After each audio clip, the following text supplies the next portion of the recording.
Hi all, in this video we are going to study reheat Rankine cycle. First we will study the reason for reheating, then the schematic diagram of reheat Rankine cycle, TS and HS diagrams also will be discussed. We will also discuss about the term reheat factor. We already discussed about ideal Rankine cycle in my previous video. The link is given in description. In ideal Rankine cycle, state 1 to 2 is isentropic expansion in turbine. From the TS diagram, it is clear that state 2 is wet steam, and steam coming out of the turbine is very wet and have more moisture content. These moisture content may cause erosion of turbine blades.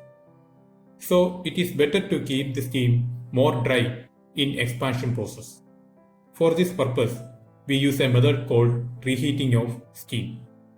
It is done by allowing the steam to expand to an intermediate pressure, then heating the steam again in boiler at a constant pressure till the temperature of steam reaches the inlet temperature of first stage turbine or high pressure turbine. The reheated steam then expands in next stage of turbine. By reheating, we can improve the quality of steam and work output of turbine. Okay, let us deal with reheat Rankine cycle. Figure shows the schematic diagram of reheat Rankine cycle. Here we are using two-stage expansion, one in high pressure turbine and the other in low pressure turbine. Superheated steam coming from the boiler expands isentropically in high pressure turbine from state 1 to 2, and then the steam is reheated in boiler at a constant pressure till the temperature reaches the inlet temperature of high pressure turbine, that is in process 2 to 3, and T3 equals T1. Then the steam expands isentropically in low pressure turbine to state 4. After that, steam rejects heat at constant pressure in condenser. Steam condenses to saturated liquid at state 5 and then pumped to boiler using a pump from state 5 to 6. In boiler, the liquid gets heated, absorbing heat from the burning of fuel, and becomes superheated. The superheated steam again goes to the high pressure turbine. The TS and HS diagram is also shown. Process 2 to 3 is the reheating process. Here, state 2 is dry saturated.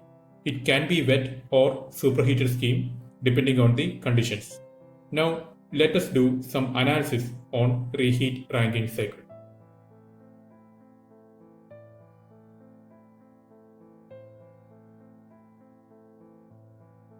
Okay, the amount of heat added during reheat per kilogram is given by Q reheat equals H3 minus H2, that is process 2 to 3.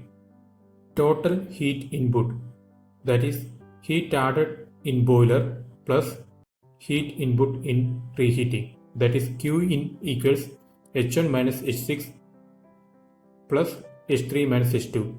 H1 minus H6 is heat added in boiler and H3 minus H2 is reheat.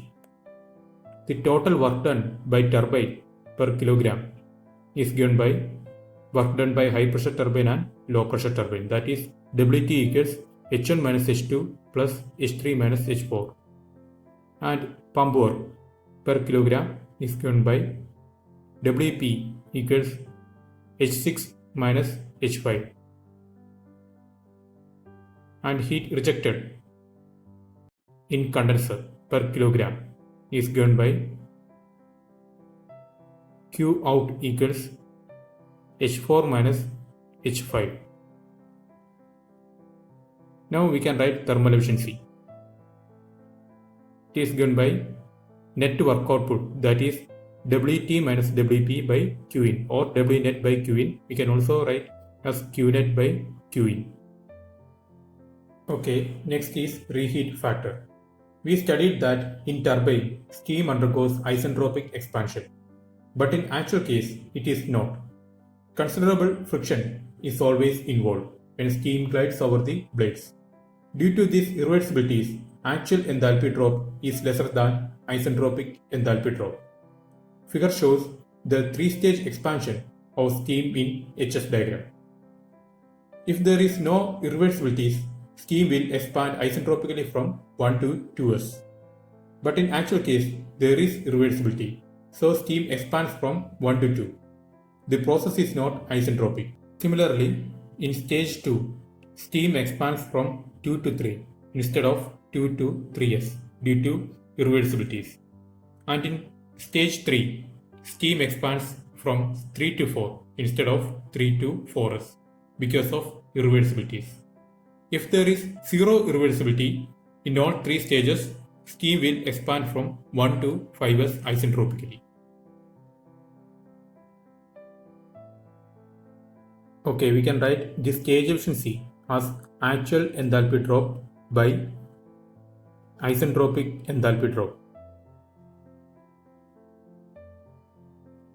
Therefore, efficiency of stage 1 equals H1 minus H2 by H1 minus H2s, and efficiency of stage 2 is H2 minus H3 by H2 minus H3s.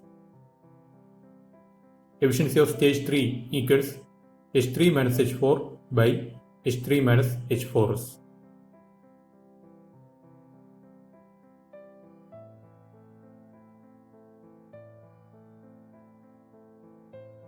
Cumulative isentropic enthalpy drop, that is the enthalpy drop in each stage, that is H cumulative equals H1 minus H2s plus H2 minus H3s plus H3 minus H4s.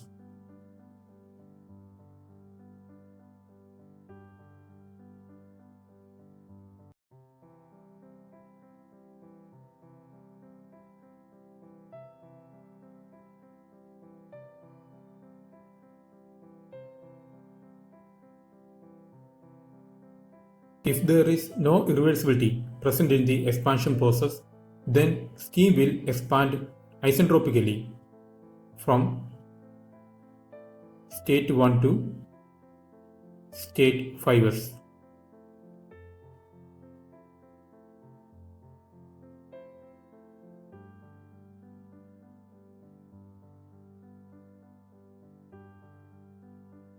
Reheat factor RF is the ratio of cumulative isentropic enthalpy drop by isentropic enthalpy drop.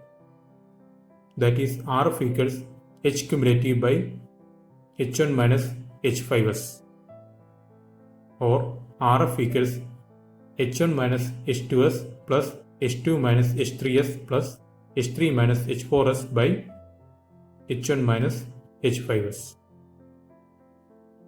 Okay, I hope you understood all the topics. If you like the video, subscribe my channel and click the bell icon also. Thank you.